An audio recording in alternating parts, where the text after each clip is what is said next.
coming to get you, Barbara. Here's Johnny.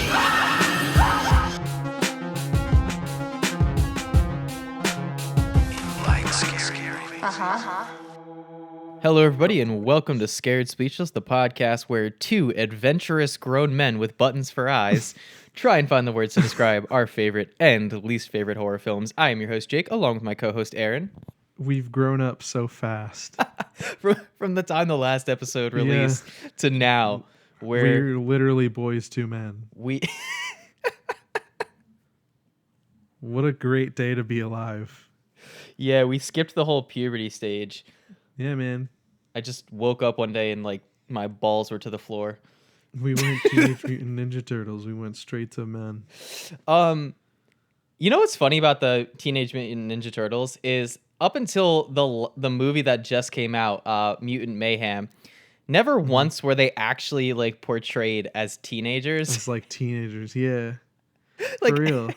Okay, granted, That's what made me so stoked for that movie, because I'm like, oh wow, they actually look like young teen boys. did you see it? I did. I saw it too. I really liked it a lot, actually. I liked it. I liked it a ton. Yeah. I liked it just as much as I thought I would.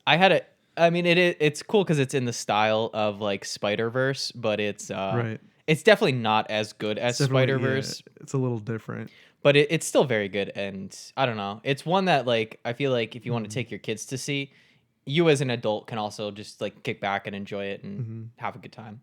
But unfortunately, this is not the TMNT podcast, No, dude. though that would be fun. It would be. It's just us reviewing what's the third one called? The Secret of the Ooze. Is that what it is? I think one of them is called it's that one. TMNT Secret of Ooze or Secret I of thought the that Ooze. was the second one, but I could be wrong. I like that scene in Mutant Mayhem where they tell the Superfly that they call it ooze, and he's like, "Huh, ooze. I actually kind of like that." Yeah, I like that. It's awesome. So, I forgot. yeah. Shout out to Ice Cube. Great voice acting. God, he did such a great job. But anyway, Aaron, what movie are we talking about here today? Coraline. We're talking about Coraline. Guys, we're doing Coraline. This movie came out in 2009. It's rated PG. It's an hour and 40 minutes. IMDb gave it a 7.7 out of 10. It's directed by Henry Selick. It's written by Henry Selick and Neil Gaiman. Stars Dakota Fanning, Terry Hatcher, and John Hodgman. It's a lot of names that I don't know, except You for don't know Dakota Fanning? No, I meant more so on the behind the scenes. Yeah, I know Dakota Okay, I was Fanning. gonna kill you. I know both Fannings, Dakota and Elle, personally. Yeah, No, I don't. I don't actually. that'd be pretty interesting, wouldn't it? The only one, and I literally forgot to look it up. I have heard the name Neil Gaiman before. You said he co-wrote the film? It looks like with Henry Selick, the director. Interesting, because the movie is based on a book written by Neil Gaiman. He's the novelist who wrote the book. So maybe that may be kind of story inspired by or something like that. It was probably a situation where they were like, "Hey, Neil, we want to make a movie based off your book." And one of his conditions was probably "Yeah, well, I want to be there when it's being written. I don't want you to fuck my shit up." Yeah. So this is an interesting one because I feel like we both probably have some sort of history with this movie. What is your relationship with Coraline? Well, see, I remember one day when I was a lot younger, around this time, the time this movie came out, and on DVD and stuff,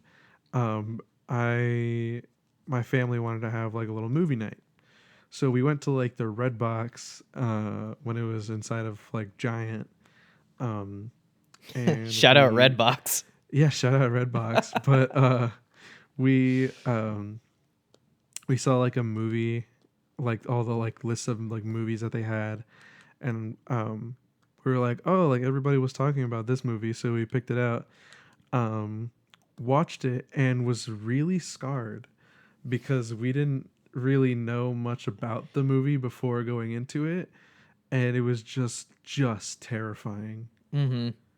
Yeah. Like it freaked me out so hard. It catches you off guard. And Definitely does. I'm so glad you like kind of had like a similar experience to what I had, cuz it was very similar. It wasn't like a family watch thing, but it was Mm. more so just I think a girl I knew at the time. When I was at that age in like 2009 when this came out. I would have been around 12 or 13, where like Yeah, I thought I was just too cool for animated movies, school. and I was like just getting into like right around that time, like the Michael Myers slashers, not Michael Yeah, Myers, Jason Voorhees with Friday the yeah, 13th, and just getting into horror in general. And so like I was like, oh, that's just a stupid kids movie, and uh, and then a girl I knew in school was like, nah, man, like this movie's actually like really fucked up. And I was that'll like mess you up, man. very intrigued by it. But I still was like, I don't care. And then I watched it a couple years later in high school. So I didn't even watch it when she told me to watch it, because I'm sorry, if you know me personally, you probably know that I'm kind of an asshole when it comes to like recommending me stuff. Like people will recommend me shit all the time, and I just will never I just Never will like watch it. never watch it. And it's Damn. don't take it personal if you have in the past, if you're listening to this. It's not personal. I'm just very set in my ways when it comes to what I like and what, and not that I'm not Very open-minded. stubborn. I am very stubborn. But either Stubborn way, motherfucker. I just don't watch things people recommended to me. But I missed out because when I watched this a couple years later, in like early high school, I was like, holy shit, this movie's scary. Yeah.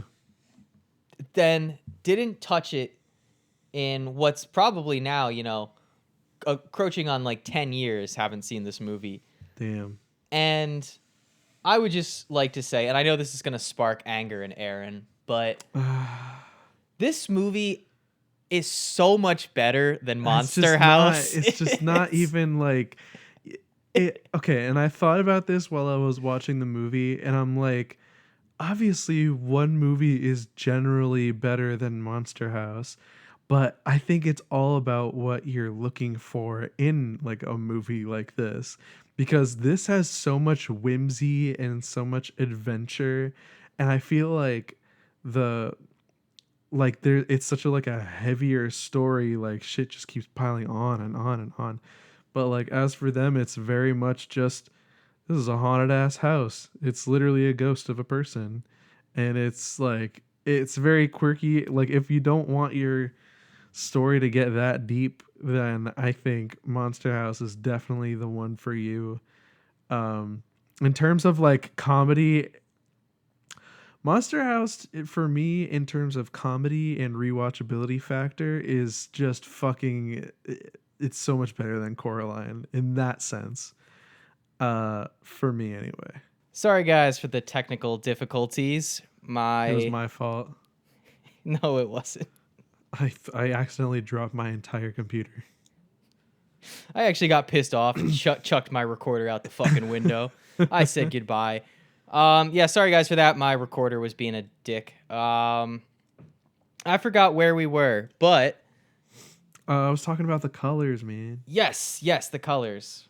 I like how they intentionally used like I thought it was like creative. Like they use pale and like bleak colors, in like the real world, and then in the other world it's like very vibrant, very colorful. It's just so interesting how they used that like contrast, and it felt very creative, very nice. The thing that I like appreciate most about this movie is the kind of lore that's like behind it all. The like things that are kind of hidden that you're kind of have to like think about to really understand, and it's like if you rewatch it, all the hints that things aren't as they seem, I think is very interesting. Mm-hmm. I don't know how much you've heard, But there is this one part, like if you remember when the other mother is like giving her like the cake, and like she has candles, Yeah, yeah, yeah. and it says like "Welcome home." Um, it spells out each letter, but in the O in home, there's like this cursive like O, but it's double looped. So instead of how it usually is with just like going in and then coming back Yeah, out yeah, with like yeah. a loop, it's like looped double. So it looks kind of like a pretzel. Oh shit. And that in what's known as graphology is considered like a thing. Like if it's written out, it means whatever it's talking about is a lie. Um, so so in the O in welcome is not sort of like it doesn't have that double thing because she is welcome, but she isn't home. The home is the lie. That is ridiculously intricate for a kids movie. Like that's Except that's actually what it is, though. no. I'm saying I'm not. It's wild. I'm saying that's a really cool detail for the Right. movie to have for them to include. Like that's actually really cool. This Yeah. isn't as cool or intricate of a detail, but I thought it was cute and silly, and Go for it, it's man. the mother, like the actual mom. She has a cup or a mug that says "I heart mulch," because like her and the dad are like, what do they do? They write books about like Yeah. dirt or like Dirt and stuff. Yeah. gardening or so. I don't Yeah. know, but like, Some gardening thing. Yeah. well, that's something I meant to ask you is because I don't know if I'm just being like, I think I understand like the theme and message of the movie, like the whole grass isn't greener on the other side, and to like Yeah. appreciate what you have. But also I'm a little conflicted because at the beginning of the film, Coraline, I feel like she is a little bit of a dick, as most kids are. However, she has a lot of reason and right to be upset and angry. Yeah. Like she is neglected, like not in an abusive way, like her parents are busy and they have to work obviously, but she feels neglected, she feels alone, she's living in a new place Yeah. she's unfamiliar with, and she's bored. Like I do understand the whole like theme of like, oh, like not everything is as it seems, and just because it seems like it's a better life doesn't mean it is, and you should appreciate what you do have. And but am I missing something, or is that really like the extent of what the movie is trying to say? I mean, it could be. However, the thing that, like, kind of like how I was talking about, how there's like a little bit of like lore and stuff in here. There are also like theories, and that stuff might not even matter. This might be a darker story than they're like kind of letting people like automatically come to the assumption of. And part of the evidence for that is like one thing that I knew about was in her room, in Coraline's room, she has a little squid plush, and that squid plush on its like head is like supposed to be shaped like a normal squid would. Yeah. It's like that little like upside down kind of heart thing on like both sides of the head. And it's like that in her real world. But when she goes to the other world, it ends up having pointy ears, like looking like horns instead of like an actual like squid. And at the end, when supposedly everything is all said and done, they're all good and living her best life in the real world. Yeah. You can see in her room, and she has the squid, but it has the pointy horn ears. Oh shit. She might not even be there. She might not have come Oh. home. But see, I think that's a fun theory, but And then also at the end where the cat like walks through the post and like teleports like he does in the other world. yeah, I love the teleporting cat. Yeah. I mean, that's the more obvious thing, but So, but my question with that is it not like pretty definitive that everybody in the other world has buttons for eyes? more or less. So like I always like that sort of stuff like at the end of Krampus or whatever, that sort of like lasting like, oh, are they actually free or are they not free kind of thing. Well, I think it's like their souls, because they said like at some point in this movie they were like, oh, the eyes are like the window to the souls. So, Oh shit, so you're saying maybe their or no. souls are trapped? Yeah, because that was actually something that I looked up about, because I was like watching like a video about That's some of dark. this stuff, and yeah. One interesting thing is the bell dam, although it's like, I think like directly translated, like it's supposed to mean like some evil witch. Mhm. Um, the bell dam is actually like, it was made up by the people who wrote this. Mhm. Um, Neil Gaiman. and yeah. And it's actually more based on like fairy lore.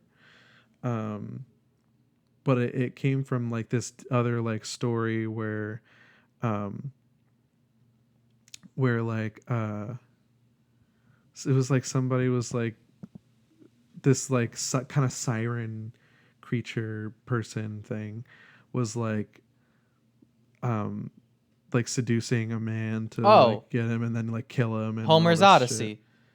No, something it was something else.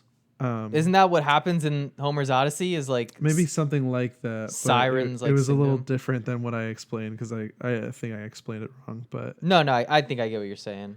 yeah. No, like he ends up having like she ends up making him see stuff and all this, and like it's really interesting. It's like called La Belle Dam something. And that's why it's called like Belle Dam. Oh, okay. That's kind of cool. There is Yeah. like I loved the on top of just like loving how whimsical and adventurous this movie is, and a part of why I Yeah. loved it, like it kind of reminded me of like movies like Pan's Labyrinth, Oh man, yeah. or even something like Narnia, with just having this like secret world. And it's just like that adventurous aspect was really cool, but just like the fantasy elements that are in it. And I feel like fantasy horror is like one genre that's not really explored too much. But it should be, because like when you mix in like fantastical elements with like some more horror based stuff, you get like a really cool, unique vibe to it.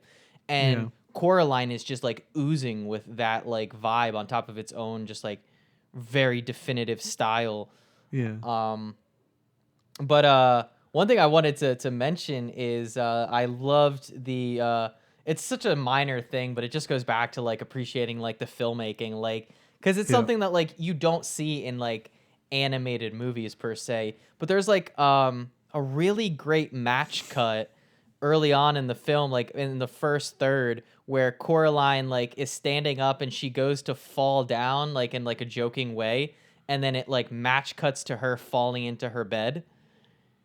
And Oh yeah. I was like, that's such like a cool little like it's just a small little transition, but to see it in an animated film, especially a stop motion animated film, I was like, that's just really cool. Again, like it just shows that like passion, that like craftsmanship that is so great. Yeah.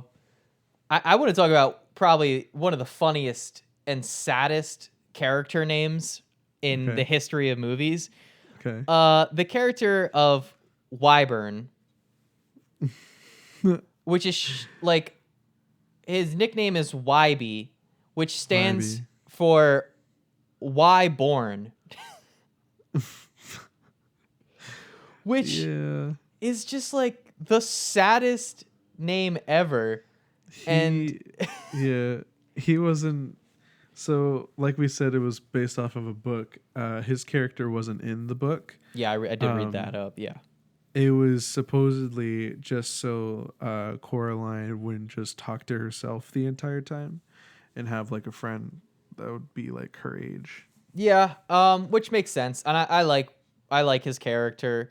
It also provides one of, in my opinion, the most bone-chilling moments in this kids film. But it's when they introduce you to YB in the other world, and he has his mouth sewn shut, Fucking and creepy, man. it's Fucking creepy already the way he looks because he's just got his mouth sewed shut, and it's a kid. Yeah. But it's what the other mother says. She goes, "Oh, we thought you'd like him a little bit better if he talked less. Yeah. So I fixed him." Oh my god. And it's like the way she says "I fixed creepy. him" with like this like gleeful psychotic grin on her face. Yeah. And I'm like, and Coraline just like goes along with it. That is one thing. She does not react appropriately to people having fucking buttons for eyes. Yeah. She's like freaked. I mean, she's that's freaked out fucking for. terrifying. Yeah, imagine that you're like 10 years old, and not only do you find like a secret door to a brand new world, but you get there and then you see your parents and you're like, oh, it's my parents, and then they have fucking buttons for eyes. Are you fucking kidding me? I am getting the fuck out of there faster than you could say Coraline. The dad turns around, hi Coraline. No, fuck that. I am out Oh of my there. God, dude. I am deucing.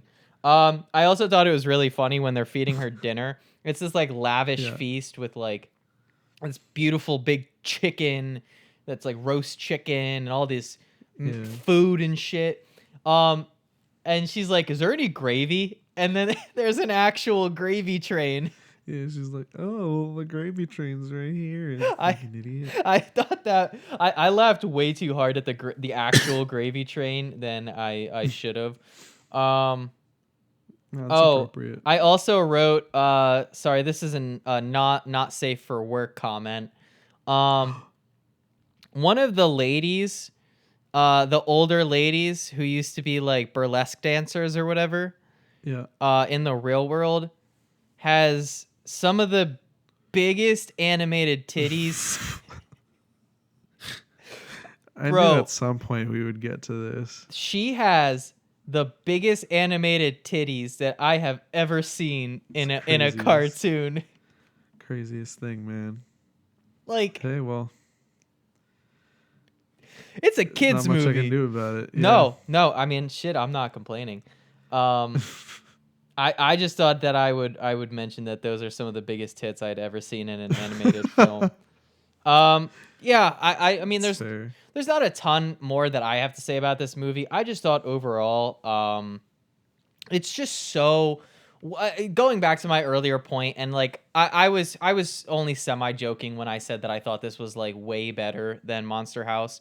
Yeah. I do consider it like just like a better made and written film. But that aside, what speaks to me so much about this one, in terms of watching this as an adult, is just how adventurous it is, how whimsical and fantastical, and all of just the creative elements that are a part of it. Like Yeah. the dinner scene is just so lively and fun and energetic, and same with later on there's like a mouse show and like a whole Yeah. audience full of dogs. Like there's just so much weird and wacky shit in this movie that like this is the type of movie that like if you're not that we have any children listeners, but like if you feel like you have a child who's like an outcast and not really like, I don't want to say normal, but doesn't really go along with the norms of what all the other kids are doing, this is a great movie for those outcast kids because it's so weird and so wacky and crazy and out of this world that like, I don't know, it's just so much fun for me to sit down and watch it. And like to your point of like rewatchability, like I would have no problem throwing this on again sometime in like October. Because sorry folks, if you didn't know, we do record these a little bit ahead of time. Just a little bit. Just a little Stay ahead bit. of the curve. Just a little, not as much as we used to. But that being said, again, I think there's so much entertaining, creative shit in this movie that it's so hard to like not have fun with it and not appreciate just like the craftsmanship and like the level of effort and work that was put into this movie. Oh, man. No, I definitely loved it. Yeah. I know, like my perception of it changed like after I was able to not be scared of literally everything. Yeah. I was very much a scaredy cat when it came to movies and stuff like that, so I never fucked with them. But like even like the least scary thing would be like fucking terrifying to me. Hey, dude, I'm with you. I got scared by a Brave Little Toaster as a kid, so Oh, dude, it's fucking terrifying. that vacuum, We should do that on the show. I threw that on the other day for my nephew. Did you really? I- It's a shame. I did. It's on Disney Plus, and I saw the Brave Little Toaster, and I was like, I'm gonna throw this on because I want a little bit of nostalgia. And when and when they got to the vacuum, like I don't want to say I was Scary, scared man. still, but like I got like Yeah. Vietnam War flashbacks Oh my god. of like being a kid and being just scared shitless of this stupid animated vacuum. So fucking scary though. Yeah, absolutely creepy as fuck. Dude, so intimidating. We did this last episode. Do you have a favorite scene in this movie? Favorite scene? I really like the song. The song that he did. The Russian guy? I liked his, but my favorite was more the one that the other father did. That was fun. Oh yeah. Wait, the one where he's in the garden? With- no, not in the garden. When they like when she first gets to the. Oh yeah. Okay, I know what you're talking about. I really liked that because I liked how the like camera movements and like Yeah. everything like that, and then I also loved like the whole thing of like, oh, he's, if you listen to the song, like he's like warning her that like shit's not good. I did pick up on that. I missed out on the other Yeah. stuff that you said because that stuff was a lot more subtle. But I did pick Yeah. up on that song. There's that one, and even like the show that the big booby lady was doing with her Yeah. sister, like that was also like a hand because it was like a siren. There were songs about like two different sirens like trying to lure people in and then like kill them. I will say at the end of the movie, it's implied that Coraline is going to tell Wyborn's grandmother about what happened to her sister. But she like the way that Coraline delivers it is like she's about to tell like a happy story. She's like, "Oh boy, do we have a lot to fill you in on?" And it's like, I don't know if you should be so cheery. You're about to tell this woman that her childhood sister who disappeared was kidnapped by an interdimensional demon and they stole her soul. Like, Hey man, if she deserves to know the truth, then she's gonna get the truth. at that point, as an old person, I probably wouldn't want to know. Like Yeah, if when I was a kid, my like younger sister went missing, and then like I'm like 85 years old, I wouldn't want some shithead little kid to be like, "Oh, actually, the worst thing that you could possibly think of, yeah, double that, because it's even worse." It's like, fuck off, Coraline. Oh, I'm just kidding. fucking. But yeah, my favorite scene. I love the whole scene when Coraline is like it's like that like all white area, and she's like falling through it. You know what I mean? Yeah. Towards the end of the movie, like I just Yeah, thought yeah. like the visuals and the design were just That was great. super trippy, and I was like, I kind of feel like I'm on acid watching this scene. It was intense. Super visually trippy. I loved that. Thought that was Yeah. excellent. I don't know if I have a least favorite scene. Again, it's not that type of movie, but No, definitely not. I will say it's a kids movie. I thought it was a hair silly how easy it was to trick the Bedlam. just that Beldam. the Beldam. That bothered me just like not even enough to knock points off of it, but I'm thinking of things to critique. I thought it was like a little bit easy to where it's like I don't know. I feel like this like interdimensional demon creature should be just a little bit smarter. She's clearly Yeah. really good at killing kids. So like, why is Coraline such a Well, problem? if you consider the theories, then Oh she yeah, did win. I don't buy into it. Well, even at the end, the cat fucking walks through the post. Maybe he can just transport anywhere. Wait, I thought doesn't the cat know? Like, I thought it was the same cat. Yeah, it's the same cat he goes to and from. But So he then went through the portal too. Supposedly. I'll have to read into this. I'll have to Air look into quotes, this. man. Yeah, man, it's worth looking into. I It's didn't a good realize movie. there was so many Coraline theories. There, man. Gotta check it out. But yeah. Do you want to get into our scores? Unless there's anything else. I'm trying to think if there's anything I didn't mention. But yeah, I liked this movie quite a lot, if I do say so. I also did. Hey, good to hear. Yeah. I mean, I figured you would. But yeah. Do you want to get into our scores?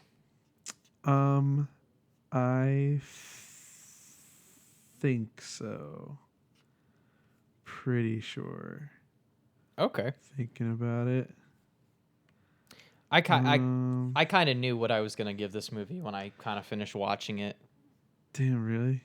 Yeah, it wasn't one that I had to think about too much. Like I was excited to talk about it, but it wasn't like where like I got a little bit obsessed with Dawn of the Dead after watching that and then just like looking more into it. Like Yeah. but yeah. Okay. I think I know what I want to give it. All right, do you want to go first or you want me to shoot my score? I'll shoot my score before you shoot yours. All right, you shoot your score I'm shooting it right now. onto me and then I'll shoot. What the fuck are you talking about, dude? I'm just joshing around. What's your score? My score is 9 neighbor Totoros out of 10. Jesus, 9's high. I don't blame you though. I am like it a going lot, man. to give Coraline an 8 Bedlams. Beldams. Beldams. I keep fucking that Yeah. up. I'm giving this an 8 Beldams out of 10. So both clean scores, no decimals, right? You just gave it a flat 9. Yeah, dude. Okay, so easy math. Again, 2 weeks in a row. Let's go. I don't got to bust the calculator out. So this one's going to get a combined score of 8.5 out Yeah. of 10 between Yeah. Aaron and I. One of the higher scored films on our podcast. I should We say, yeah. seemingly talk about a lot of garbage. Not really though. Not even intentionally. I think I just go in expecting. Though Sinister 2 was a bad idea. I didn't like it that much. I didn't like it that much. Yeah, that movie is doo-doo McStevens. But I am very excited for our McStevens. next week's episode, and I will have a lot to say about that movie. Yeah, man. Next- What are we watching? Next week's episode is going to be on the 2015 psychological horror It Follows by director David Robert Mitchell, starring Micah Monroe and other people. More. Her name is the only one I know. Damn. But yeah, guys, we're doing It Follows. I thought it was a very good Halloween style movie. You'll get it when you watch it, but very heavily influenced by 70s and 80s horror films, especially Halloween. You can definitely tell the influence. So stoked. It is my favorite horror soundtrack to any film ever. Like it doesn't have one like my favorite like one specific theme, which is obviously the Halloween theme in my opinion. But in terms of like every like going track by track, it has my favorite like multiple different scores. The music is fantastic. I love that movie. So I'm really excited to talk about it. So we'll be doing It Follows. I think it's on Netflix or HBO if you guys are trying to watch it before our next episode. But But with that being said, that is it for this podcast. Going to do a couple quick plugs. You can follow me on my Instagram at boozjacob, spelled BOOSJACOB. You can also find me on YouTube at former film student. If you like our horror podcast, I'm going to be doing a lot of horror movie themed videos in October, including a 13 movie review of the entire Halloween franchise. I actually was really looking forward to watching Coraline solely because, guys, I watched 9 Halloween movies in the last week, like one to 2 Halloween movies every day. And that's a lot of Michael Myers. So that's quite a bit, I'd say. Oh God, yeah. I just watched the Rob Zombie 07 remake last night, and I think after we're done with this recording, I'm going to be watching Halloween 2, the Rob Zombie Halloween 2. Damn. So, and then after that, I just have the last 3 left, the David Gordon Green trilogy, which, Jesus Christ, Lord help me now. But yeah, anyway, guys, sorry for that long spiel. Hey, man, don't worry about it. You can find this podcast on Facebook and on Instagram at Scared Speechless. Yep. You can also listen to us on Spotify, Apple Podcasts, or YouTube, wherever you get your podcast. Wherever you get your podcasts. For sure, for sure. Yeah, man. That's it for me. All right. Well, I have a social as well. It's just my Instagram, really. It's Vixatic. That's VIXATIC. Don't worry about what it means. I just put like personal stuff in there, and I don't think I've posted in fucking years, I think. So that's how that's going. But yeah. You should start posting on there. Post that beautiful face of yours. Oh. That handsome mug you got. Stop. Yeah. Stop. You're embarrassing me. Oh no, he's not even blushing. He's fucking lying. All right, guys. Yeah, so that is it for today's episode. Throw us on when you're on your way into work in the morning or on your way home. I always listen to podcasts on my way home from work. I find that as like a really nice way to decompress on the way home. Is just listening to some people talk. I don't know. I find it calming. It's pretty nice. But yeah, throw us on when you're at the gym, getting your pump on. What better way to like tone those triceps than listen to 2 absolute studs talk about horror films? Rockin' boys, rockin' lads. Yeah. Like I said last week, body of The Rock, the mind of Haley Joel Osment from Sixth Sense. Well, throw us on when you're looking into that weird door that was originally painted over in your new home. And hopefully you don't die. Guys, the real world is not like the movies. If you find a secret passageway, don't go through it. You're not gonna go to Narnia. No. You're gonna go to hell. Nah, dude. Or something. Have they made a movie where like someone finds a secret passageway in their home and it's like a gateway to hell? Because if not, probably a thing. That's gotta be a thing. That's a good premise. If not, I'm gonna write that shit. That sounds like a fun premise. It does. Let's invest in this. Ooh wee, yeah, Blumhouse, give me $1 million. You throw your money. You throw your money at anybody. Our Patreon will be in the description of our YouTube video. Buddy, we ain't even got a Patreon yet. No. If we are constantly getting 50 to 100 listeners, I will consider starting a Patreon. So share it with your friends, guys. Help us pay our bills. Please. I got student loans on the way. Please. But anyway, guys, like I said last time, It Follows 2015 will be our next week's episode. And then stay tuned every Monday, new episode coming out of our Scared Speechless podcast. All of October, we're doing very Halloween-esque themed movies, that being said. But yeah, that's it for today, guys. So excited. I had a lot of fun talking about this. Aaron, it's a pleasure, as always. Likewise. Oh, thanks, buddy. That means the world. Anyway, guys, we'll see you on the next episode, and goodbye. Catch you later.